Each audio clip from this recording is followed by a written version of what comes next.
Bismillahirrahmanirrahim. Assalamualaikum warahmatullahi wabarakatuh. Alhamdulillah wassalatu wassalamu ala Rasulillah wa ala alihi wa ashabihi wa mawalah. Asyhadu an la ilaha illallah wa asyhadu anna Muhammadar Rasulullah. Allahumma salli ala sayyidina Muhammad wa ala alihi wa ashabihi ajma'in. Amma ba'du. Alhamdulillah wa syukurillah. Di pertemuan ke-6 ini kita akan melanjutkan pembahasan tentang tahfidz hadis tentang zakat. Kemarin saya sudah menjelaskan tentang hadis yang berkaitan dengan zakat mal, yaitu harta simpanan. Maka pada pertemuan kali ini saya akan melanjutkan hadis-hadis yang berkaitan tentang zakat mal selain harta simpanan, yaitu yang berupa emas, perak, uang tunai, tabungan, deposito, dan lain sebagainya. Oke, lanjut. Yang pertama adalah perhiasan emas dan perak. Ya, setiap perhiasan emas dan perak yang dimiliki oleh seseorang, maka wajib dikeluarkan zakatnya, berapapun beratnya. Jadi setiap orang yang membeli perhiasan dari emas atau perak, maka wajib untuk mengeluarkan zakatnya sebesar 2,5% sebelum dipakai. Hal ini berdasarkan sebuah hadis yang diriwayatkan oleh Abu Dawud dan Ad-Darqutni, yang disahihkan oleh Al-Hakim dan Adz-Dzahabi menurut syarah Bukhari Muslim dari Abdullah ibnu Shidad ibnu Al-Had, dakhalna ala Aisyata ummil mu'minina faqalat dakhala alayya Rasulullah sallallahu alaihi wasallam fara'a fi yadi sikhaban min wariqi faqala atu'addina zakatahu faqultu la aw ma sya'allahu ta'ala faqala huwa hasbuki minan nar. Artinya, aku masuk ke rumah Aisyah Ummul Mukminin, beliau berkata, Rasulullah masuk ke rumahku, beliau melihat di tanganku ada cincin dari perak. Beliau bersabda, apakah engkau keluarkan zakatnya? Aku menjawab, tidak. Atau Masya Allah Ta'ala. Nabi SAW bersabda, dia menjadi sebab engkau masuk neraka. Hadis riwayat Abu Dawud dan Ad-Darqutni. Oke. Selanjutnya adalah pertanian, ya, zakat pertanian.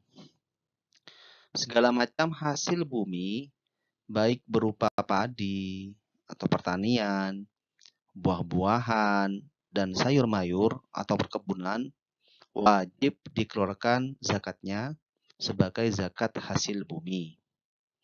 Hasil bumi wajib dikeluarkan zakatnya jika sudah mencapai nisab, yaitu 5 wasak sekitar 650 kg. Adapun kadar zakatnya ada 2 macam, yaitu pertama, jika pengairannya alamiah atau oleh hujan atau mata air, maka kadar zakatnya adalah 10%. Kedua, jika pengairannya oleh tenaga manusia atau binatang, maka zakatnya sebanyak 5%. Perhatikan hadis-hadis berikut ini. Qala Rasulullah sallallahu alaihi wasallam, laisa fima duna khamsati awsaqin min tamrin wala habbin sadaqah. Rasulullah sallallahu alaihi wasallam bersabda, kurma ataupun biji-bijian yang jumlahnya kurang dari 5 wasak atau sekitar 650 kg tidak ada zakatnya. Hadis riwayat Muslim.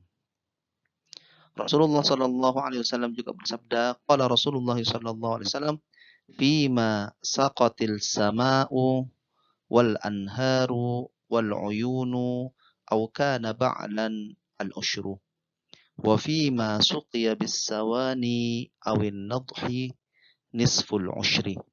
Rasulullah Shallallahu Alaihi Wasallam bersabda, yang diairi oleh air hujan, air mata air, atau air tanah, zakatnya 10%. Adapun yang diairi oleh penyiraman, zakatnya 5%. Hadis riwayat Abu Daud. Oke, lanjut. Kemudian selanjutnya adalah zakat ma'adin atau barang galian. Ma'adin atau barang galian adalah segala sesuatu yang dikeluarkan dari bumi yang berharga, seperti timah, besi, emas, perak, dan lain-lain. Ada pula yang berpendapat bahwa yang dimaksud dengan ma'adin itu ialah segala sesuatu yang dikeluarkan atau didapatkan oleh seseorang dari laut atau darat atau bumi selain tumbuh-tumbuhan dan makhluk bernyawa.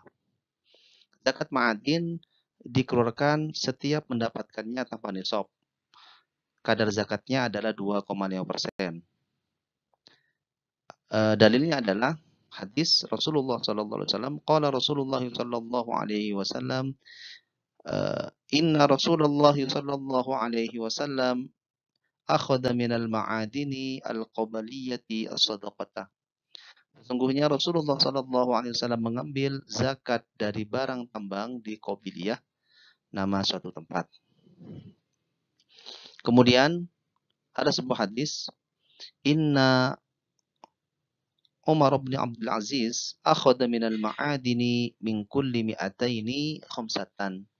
Sesungguhnya Khalifah Umar ibn Abdul Aziz telah mengambil zakat ma'adin sebanyak 5 dari tiap-tiap 200 atau sekitar 2,5%.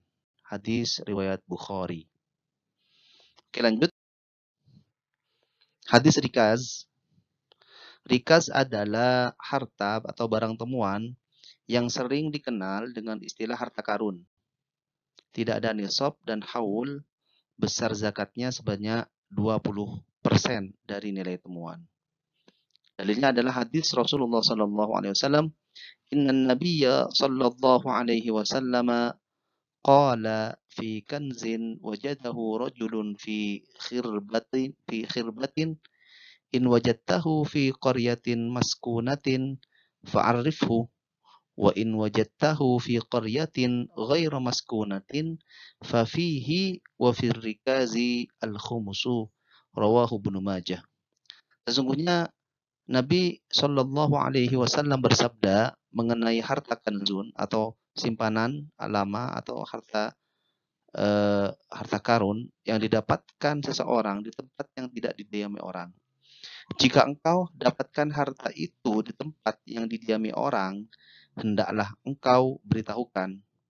Dan jika engkau dapatkan harta itu di tempat yang tidak didiami orang, maka disitulah wajib zakat. Dan pada harta rikaz, zakatnya 1/5 atau 20% ya. Hadis riwayat Ibnu Majah.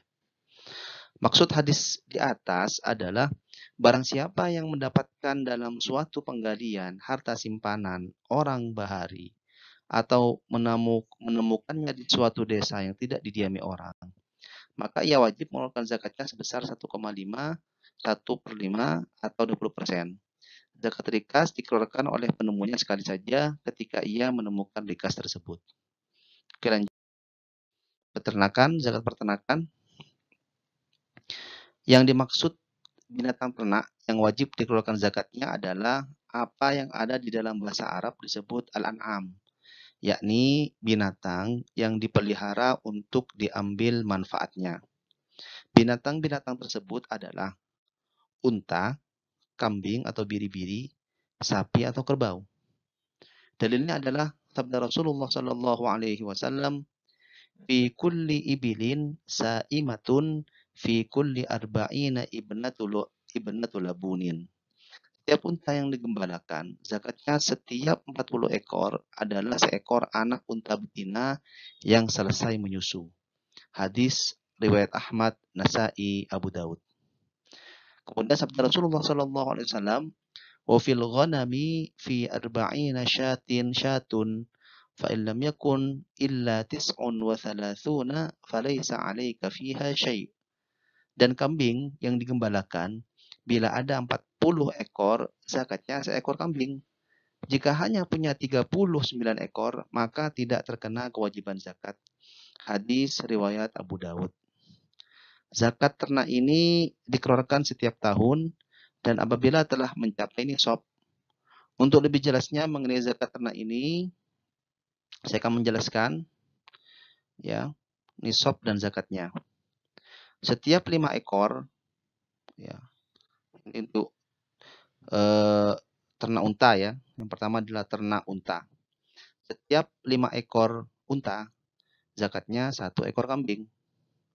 25 sampai 35 ekor unta, zakatnya adalah 1 ekor unta betina berumur 1 tahun. 36 sampai 45 ekor unta, maka zakatnya adalah 1 ekor unta jantan berumur masuk tahun ketiga. 46 sampai 60 ekor unta, zakatnya adalah 1 ekor unta betina berumur masuk tahun keempat.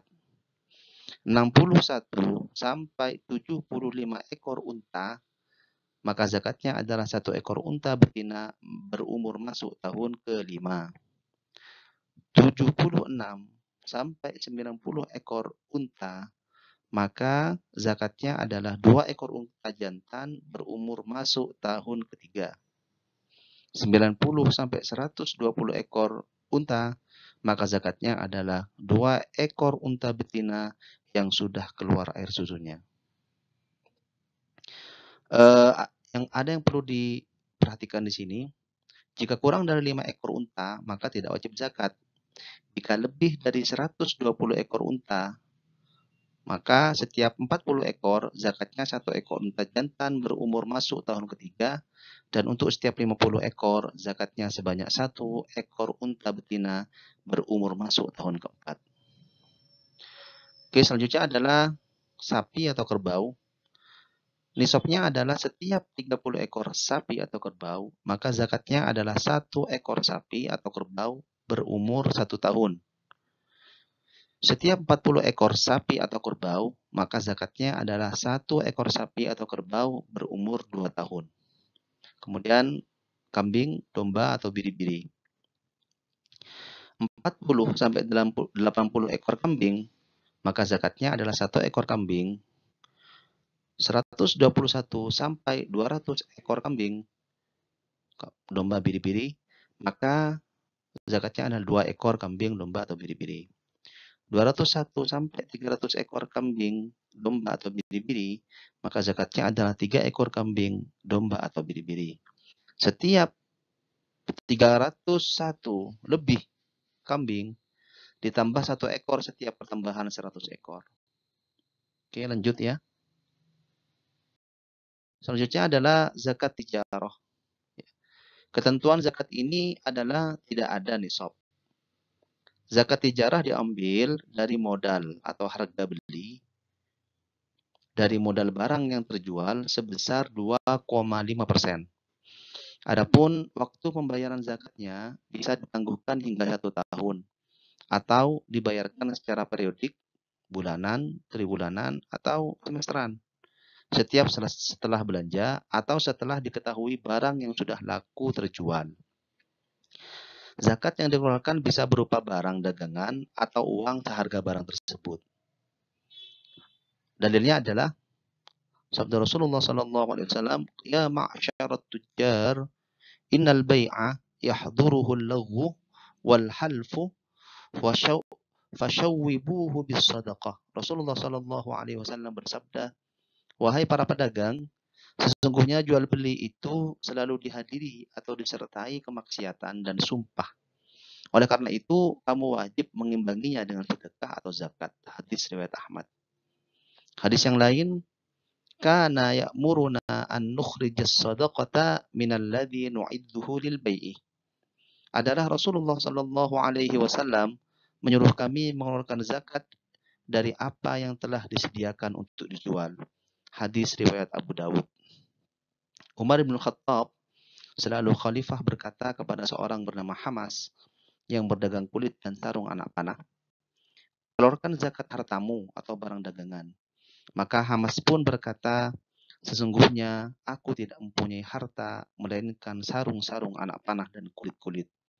Umar kemudian berkata, taksirlah harganya dan keluarkan zakatnya. Wallahu a'lam bishawab.